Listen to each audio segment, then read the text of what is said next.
அனைவருக்கும் முதலில் ஹோலி பண்டிகை வாழ்த்துக்களை தெரிவித்துக் கொள்கிறோம். ஹோலி என்பது வண்ணமயமான ஒரு திருவிழா. இன்னும் சொல்ல போனா தீமைகள் அகன்று நன்மைகளின் தொடக்க விழா தான் Holi. End of evil and starting of goodness, அதான் ஹோலி. அதுதான் இப்போ 2026 நடக்க போகுது.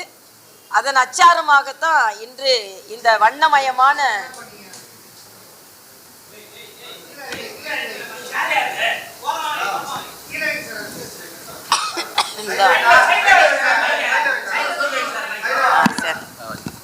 இந்த வண்ணமயமான விழா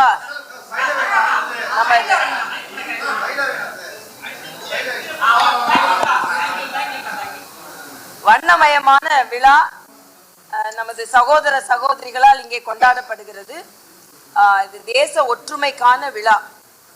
தேச ஒற்றுமைக்கான விழா கொண்டாடும் போது இது தமிழ்நாட்டுக்கான விழா அல்ல என்று எடுத்துக்கொள்ளக்கூடாது. தமிழ்நாட்டில் இருக்கும் அனைத்து மாநிலத்தை சார்ந்தவர்களும் அன்போடு கொண்டாடுகின்ற விழா இது. அதனால ஒரு தேச ஒற்றுமையும் தமிழ் உணர்வை மேம்படுத்தும் விழா என்பதை நான் இங்கே தெரிவித்துக் கொள்கிறேன். இன்றைய காலகட்டத்தில் இத்தகைய விழாக்கள் எல்லாம் தேவையாக இருக்கிறது. ஏனென்றால் தமிழகத்தில் ஆண்டு கொண்டிருக்கும் திராவிட முன்னேற்ற கழகம் எப்பொழுதுமே பிரித்தாளும் ஒரு தன்மையை கொண்டு அதை வைத்து அரசியல் செய்யலான் இருக்காங்க. அதாவது மற்ற மாநிலத்தை சார்ந்தவர்கள் எதற்கும் அவர்கள் எல்லாம் சரியான ஒரு அறிவாற்றல் இல்லாதவர்கள், பதவி வகிக்க இயலாதவர்கள் என்று தமிழ்நாட்டில் திராவிட முன்னேற்ற கழகத்தினால் தமிழ் கலாச்சாரமே சீரழிக்கப்பட்டு கொண்டிருக்கிறது என்ற குற்றச்சாட்டை நான் வைக்கிறேன். தமிழ் தமிழ் என்று சொல்லிக்கொண்டு தமிழரின் அடிப்படை பண்பையே குலைத்து கொண்டிருக்கிறார்கள். தமிழரின் அடிப்படை பண்பு என்ன? வந்தாரை வாழ வைக்கும் தமிழகம், வந்தாரை வரவேற்கும் தமிழகம். ஆனா தமிழனின் அடிப்படை பண்பு அதுதான். தமிழனின் அடிப்படை பண்பு என்னைக்குமே மற்ற மாநிலங்களையோ சகோதர சகோதரிகளையோ துன்பப்படுத்துவதோ வேறுபடுத்துவதோ இல்லையே இல்லை. காழ்ப்புணர்ச்சியோடு அணுகுவதும் இல்லை. ஆனா அதே மாதிரி எல்லா மதமும் சம்மதம் என்று பேசுபவர்கள் தான் தமிழ்நாட்டை சார்ந்தவர்கள். ஆக ஒரு மதத்தை நிந்திப்பவர்கள், மரியாதைக்குரிய பிரதமர் வந்தாலே வரவேற்காமல் ஒரு பண்பாட்டை, புதிய பண்பாட்டை முன்னிறுத்துபவர்கள், அதே மாதிரி எல்லாரையும் மதிக்காமல் நான் சிறந்தவள் என்று சொல்லும் பொழுது மற்றவர்களும் சிறந்தவர்கள் என்று சொல்வதுதான் தமிழ் பண்பாடு. ஆக தமிழர்களை உயர்த்துகிறேன் என்று ஒரு தவறான ஒரு முன்னுதாரணத்தை கொடுத்து கொண்டு தமிழ் கலாச்சார, தமிழ் அடிப்படை பண்பையே இவர்கள் குலைத்து கொண்டிருக்கிறார்கள் என்பதுதான் உண்மை. அதனால் அதற்கு தமிழக மக்கள் சரியான பதிலடியை கொடுப்பார்கள் என்பது எனது கருத்து.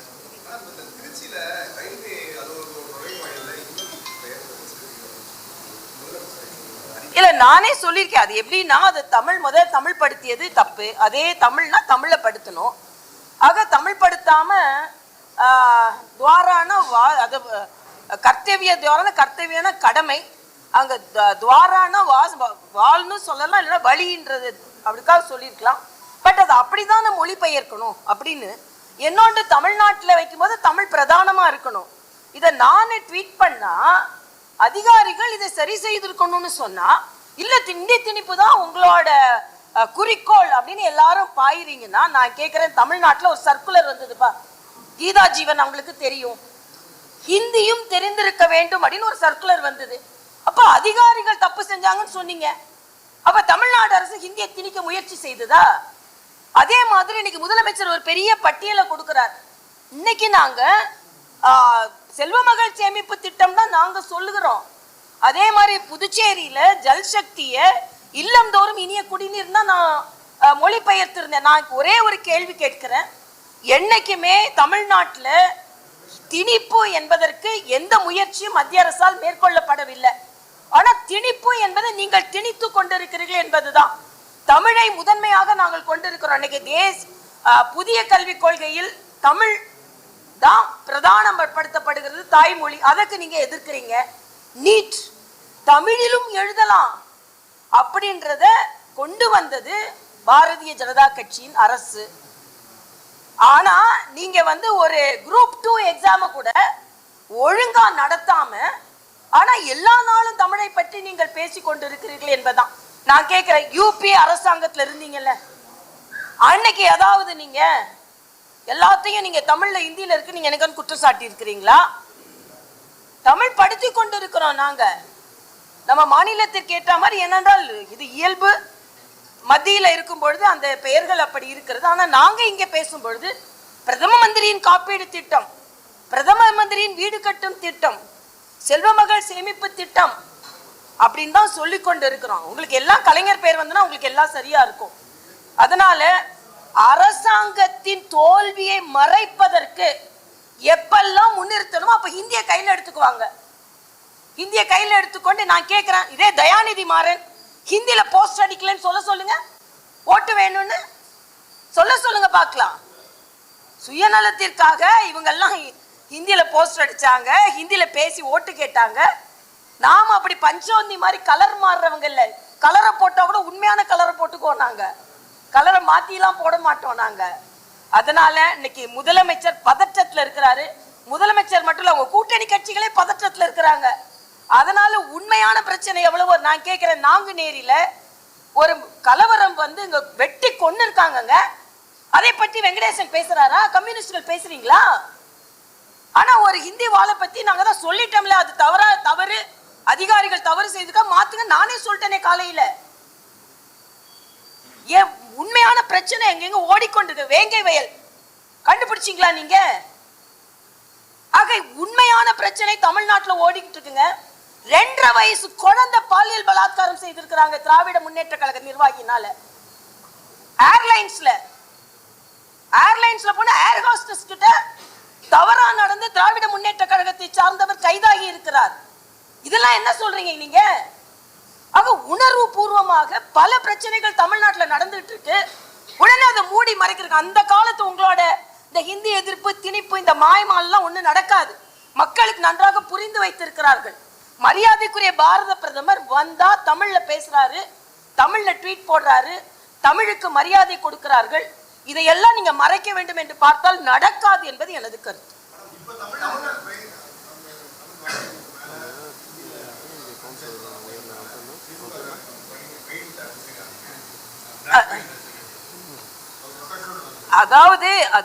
அதாவது காலையில நானே சொல்லிட்டேன், சரியா மொழிபெயர்த்திருக்கணும், இல்லைன்னா சரியான தகவல் வைத்திருக்கணும்னு.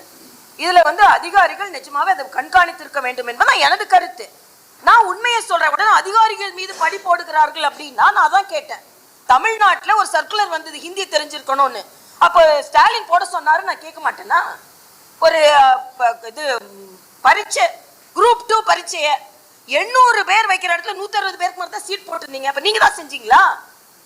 அப்ப நீங்க செய்யற எல்லா குளறுபடியும் செய்வீங்க. நான் மறுபடியும் சொல்றேங்க, தமிழ்நாட்டுல தமிழக பாரதிய ஜனதா கட்சி தமிழுக்காகத்தான் இருக்கிறது. தமிழுக்கு எந்த நிந்தனை வந்தாலும் நாங்களும் பொறுத்து கொள்ள மாட்டோம். அப்படி செய்யக்கூடிய நிலைமையில் மத்திய அரசு இல்ல. மத்திய அரசு எல்லா மொழிகளுக்கும் உரிய அங்கீகாரத்தை கொடுத்து கொண்டுதான் இருக்கிறது. ஆனா நீங்க மத்தியில ஆட்சியில நடக்கும் போது எப்படி இருந்தீங்க? இந்திய எதிர்ப்பு போராட்டத்தில் இந்திய திணித்தவர்களோடு இன்னைக்கு நீங்க கூட்டணி வைத்துக் கொண்டு இருக்கிறீர்கள். அதை முதல்ல புரிஞ்சு கொள்ளுங்க. ஆக உண்மையிலே நீங்கள் யார் ஹிந்தி எதிர்ப்பு, யாரை எதிர்த்தீர்கள்? காங்கிரஸ் எதிர்த்தீங்க. அன்னைக்கு அதிகாரப்பூர்வமா தமிழ்நாட்டுல ஹிந்தியை திணிச்சது காங்கிரஸ். ஓட்டுக்காக நீங்க யார் வேணாலும் கூட சேர்ந்துக்குவீங்க. ஆனா எங்களை சொல்லிக் கொண்டிருப்பீர்கள். மரியாதைக்குரிய பாரத பிரதமர் அவர்கள் இன்னைக்கு ஆதிச்சநல்லூர் அகழ்வாராய்ச்சியை நாங்க வெளியே கொண்டு வரணும்னா கீழடி என்னாச்சுன்னு கேட்க வேண்டியது. கீழடிக்கு அதிகமா நிதி ஒதுக்கியதே மரியாதைக்குரிய பாரத பிரதமர் அவர்கள் தான். ஆக நீங்க உங்களோட தோல்வியை மறைப்பதற்கு மறுபடியும் மொழி பிரச்சனையை எடுத்து வந்தால் நிச்சயமாக மக்கள் அதை ஏற்றுக்கொள்ள மாட்டார்கள் என்பதை நான் தெளிவுபடுத்துகிறேன். பத்திரிகை சகோதரர்கள் இந்த பிரேசஸ் எதையும் விடாம தயவு செய்து போடுங்க. அது அப்பதான் சரியா வரும். ஏன்னா நாங்க தமிழுக்காக, எல்லோரும் தான் தமிழுக்காக போராடி கொண்டு இருக்கிறோம். பக்கத்துல பாண்டிச்சேரி இருக்குங்க, தமிழ்ல தான் பல திட்டங்களை நாங்கள் சொல்லி கொண்டு இருக்கிறோம். இங்க ஒருத்தர் சொல்றாரு, தமிழ்நாட்டுல தேசிய ஜனநாயக கூட்டணி வந்துருச்சுன்னா தமிழ் தாய் வாழ்த்து இருக்காது, தமிழ் இருக்காது. பக்கத்துல புதுச்சேரியில தமிழ் தாய் வாழ்த்தோட தாங்க எல்லா கூட்டமும் ஆரம்பமாகிறது. அதனால நிச்சயமாக தேசிய ஜனநாயக கூட்டணி வரும், வெற்றி பெறும். இங்கே அதை பொறுக்காமல் இப்பொழுதே பதற்றத்தோடு சில பிரச்சனைகளை எடுக்கிறார்கள் என்பதுதான். 1967 ஆரம்பிச்சவங்க பிரச்சனை இனிமேல் மக்களிடம் எடுபடாது என்பதுதான் எனது கருத்து.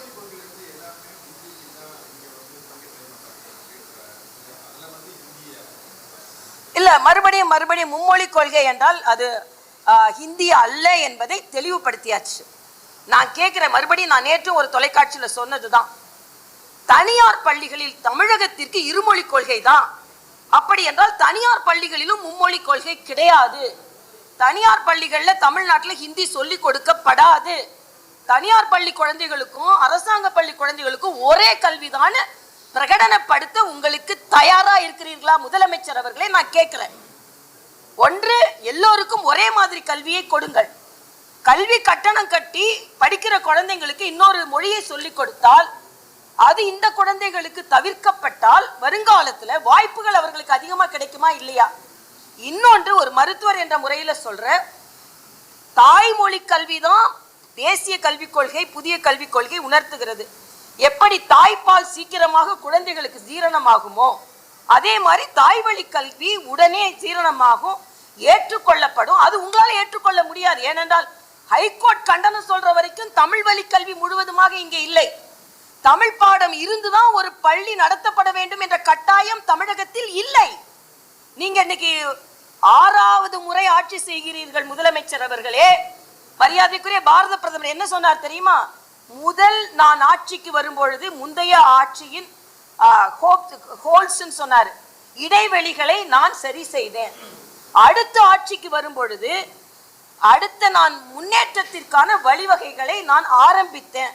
அடுத்த ஆட்சிக்கு வரும்பொழுது 2047 என் நாடு எப்படி இருக்கும் என்று தொலைநோக்கு திட்டத்தை நான் சொன்னார். ஆனா இன்னைக்கு 5 முறை ஆட்சிக்கு வந்து 6வது முறை ஆட்சிக்கு வந்துட்டு 7வது முறை ஆட்சிக்கு வருவேன் கனவு கண்டுவிட்டு இருப்பவர்கள் கூவத்தை சுத்தம் செய்யறேன்னு சொன்னாங்க, இன்னைக்கு வரைக்கும் சுத்தம் செய்யல. சென்னையில உள்ள டிராபிக்கை சரி செய்யறேன்னாங்க, இன்னைக்கு வரைக்கும் சரி செய்யல. சென்னையை சிங்கப்பூர் ஆக்குவேன்னு சொன்னாங்க, சாதாரண ஊரா கூட சென்னையை ஆக்கல. வெள்ளம் வரும்பொழுது வடிகின்ற சென்னையை நான் கொடுக்குறேன், நாங்க இன்னைக்கு வரைக்கும் வடிகால்காங்க 4000 கோடி எங்க போச்சுன்னே தெரியல. இன்னைக்கு குண்டும் குழியுமான சாலைகள், தங்க நாற்கர். நான் கூட ஒரு நாள் சொன்னேன், பாண்டிச்சேரியில இருந்து 1.5 மணி நேரத்துல வந்துட்டேன். சென்னையில இருந்து என்னோட சகோதரர்கள் ராயபுரத்துல இருந்து நுங்கம்பாக்கம் வர்றதுக்கு 2 மணி நேரம் ஆக்குனாங்க. நான் சொன்னேன், என்னக்கா நீங்க சீக்கிரம் வந்துட்டீங்களேன்னு. நான் சொன்னேன், நான் வந்தது நம்ம ஆட்சி கொண்டு வந்த தங்க நாற்கர சாலை, நீங்கெல்லாம் வந்தது பிரியா போட்ட கார்பரேஷன் சாலை, அதனாலதான் உங்களால வர முடியல. நான் 1.5 மணி நேரத்துல வந்துட்டேன், 2 மணி நேரம் உங்களுக்கு உள்ளால வர முடியல. இப்படித்தான் இருக்குது. அதனால சும்மா மக்களை ஏமாற்றி கூட முடியாது. மொழி அரசியலை வைத்து இனிமேலும் மக்களை ஏமாற்ற முடியாது என்பது எனது கருத்து.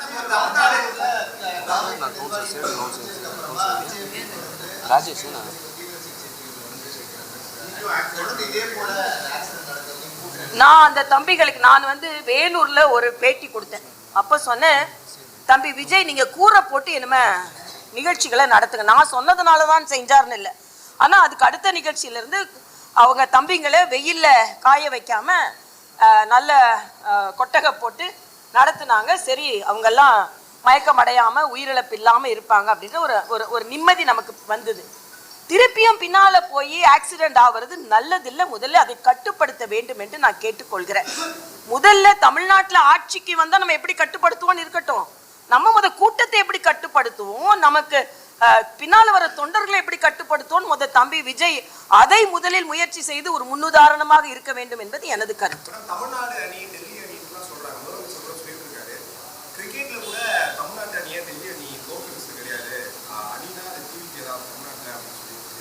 விளையாட்டா சொல்றாருப்பா, விளையாட்டை வச்சு விளையாட்டா சொல்றாரு, அவ்வளவுதான்.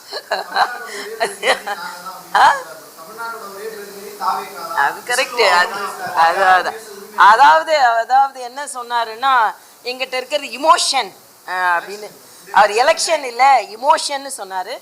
ஆனா தமிழ்நாடு நிச்சயமா ப்ரொமோஷன் அடையணும்னா என்டிஏ வரணும். அப்பதான் ஏன்னா நாங்க பல இடங்கள்ல ஆட்சி ப்ரமோஷன் செஞ்சு காமிச்சிருக்கோம். சும்மா இது இமோஷன் எலெக்ஷன்லாம் கிடையாது. அதனால ஏன்னா மரியாதைக்குரிய பாரத பிரதமர் 18 மாநிலங்கள்ல நாங்க ப்ரமோஷனை காமிச்சிருக்கோம், மத்தியிலையும் ப்ரமோஷனை காமித்து கொண்டு இருக்கோம்.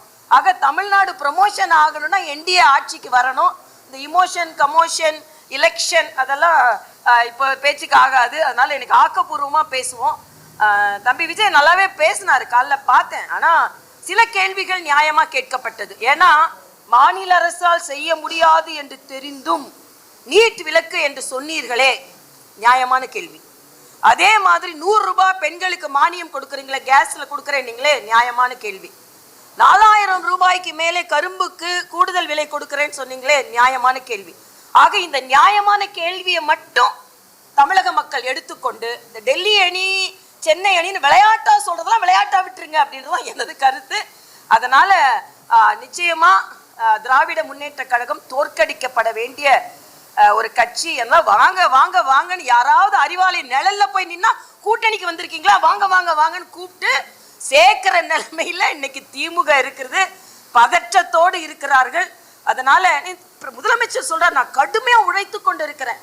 நான் திட்டமிட்டதற்கு மேல் உழைச்சு உங்க பையன் கொடுக்க போறீங்க ஆட்சியை, அதுக்கு தானே உழைத்து கொண்டு இருக்கிறீர்கள். ஆனால் அது நடக்காது என்பதான் நாங்கள்லாம் சொல்லி கொண்டிருப்பது.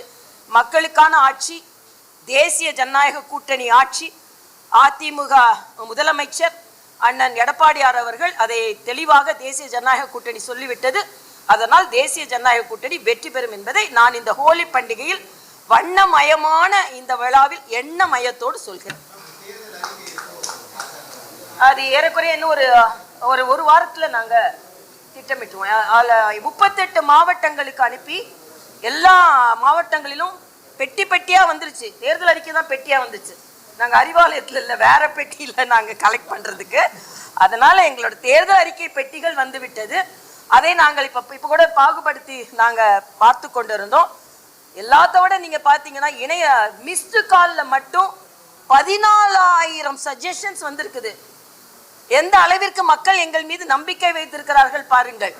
14,000 சஜஷன்ஸ் வந்திருக்குது. அதே மாதிரி அந்தந்த பிரிவு விவசாயிகளை பார்த்திருக்கிறோம், சிறு குறு வியாபாரிகளை பார்த்தோம், அதே மாதிரி MSME செக்டரை பார்த்திருக்கோம், நெசவாளர்களை பார்த்திருக்கோம், மிட்டாய் வியாபாரிகளை தனியா பார்த்திருக்கோம். ஆக இவர்களிடம் இருந்து முற்றிலுமாக நாங்க ரெப்ரசன்டேஷன்ஸை வாங்கிட்டு இருக்கோம். எல்லாம் சேர்ந்து ஒரு நல்ல ஒரு தொலைநோக்கு தேர்தல் அறிக்கையாக அது இருக்கும்.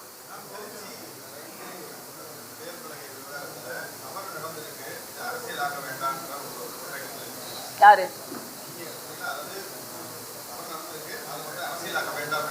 நான் அப்படி சொல்லல.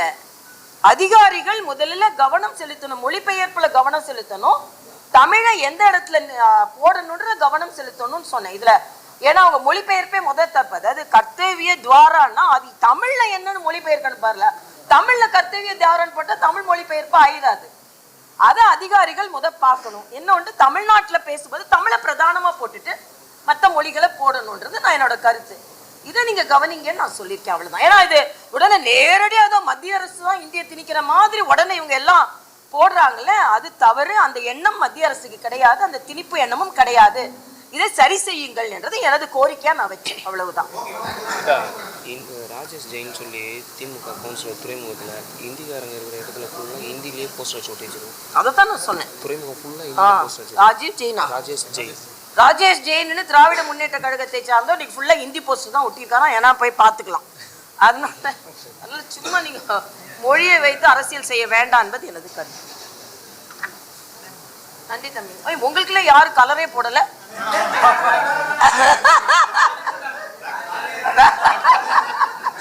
தெரிஞ்ச எல்லாத்தையும் கலர் பூசி விட்டுருக்கோம்.